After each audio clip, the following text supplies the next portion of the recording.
लोगों नीचे रखो जरा गाँव में घोड़े से कि वो रास्ता बहुत खराब है।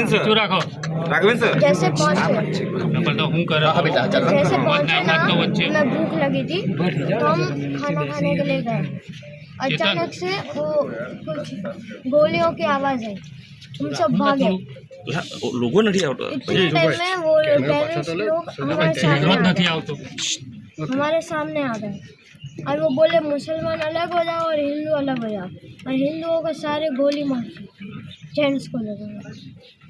और बाद में वो कहीं गायब हो गए और हम भाग के नीचे आ गए, उतर के बुरा भाग। मतलब वो एक दाढ़ी बहुत बड़ी थी, वो सर पर वो टोपी पहनी थी और कैमरा भी था सर।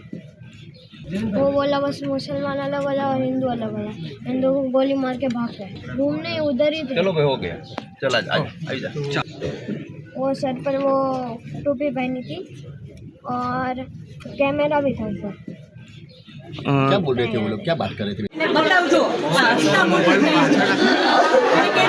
માર્યો છે ને એકના બદલાના લાખોને મારશે હસતા મોઢે જાય છે